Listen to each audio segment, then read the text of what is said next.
Supreme court में केंद्र सरकार ने सोमवार को सोनम वांगचुक की तबीयत को लेकर अपडेट दी है। सरकार ने पर्यावरण कार्यकर्ता सोनम वांगचुक की तबीयत को लेकर कहा कि उनकी तबीयत एकदम ठीक है और वह बेहतर स्थिति में है। कस्टडी के दौरान एम्स जोधपुर में बेहतर इलाज जारी है। साथ ही केंद्र की ओर से मांगे गए समय पर कोर्ट ने दो टूक में कहा कि अब और कोई मोहलत नहीं दी जाएगी। केंद्र की ओर से पेश हुए एडिशनल सॉलिसिटर जनरल के.एम. नटराज ने जस्टिस अरविंद कुमार और जस्टिस पी.बी. बराले की बेंच को कहा कि सोनम वांगचुक के हिरासत मामले में अभी कोई प्रगति नहीं हुई है। जस्टिस अरविंद कुमार ने नटराज ने पूछा कि क्या कोर्ट के कहने पर सोनम वांगचुक की हिरासत के दौरान खराब तबीयत पर कोई प्रगति हुई। जस्टिस अरविंद ने पूछा क्या हुआ, कोई प्रगति हुई, क्या यह पूरा हो गया। इस पर एडिशनल सॉलिसिटर जनरल ने कहा, मैं इसे कोर्ट में पेश कर दूंगा, अभी तक कोई प्रगति नहीं हुई है, उन्हें बेहतर इलाज मुहैया कराया गया है।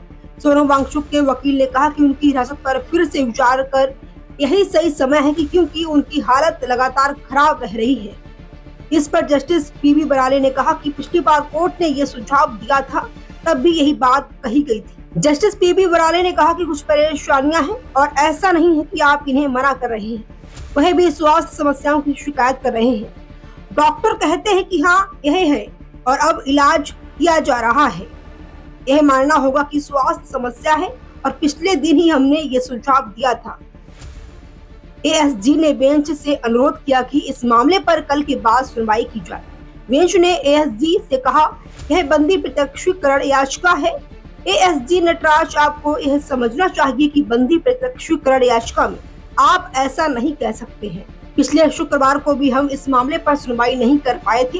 हालांकि बेंच ने सोनम वांगचुक की पत्नी गीतांजलि अंगामो की दायर बंदी प्रत्यक्षीकरण याचिका पर बुधवार को सुनवाई करने पर सहमति जताई, जिसमें नेशनल सिक्योरिटी एक्ट एनएसए 1980 के तहत उनकी हिरासत को अवैध घोषित करने की मांग की गई है।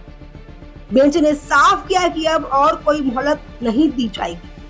Bureau report, Delhi.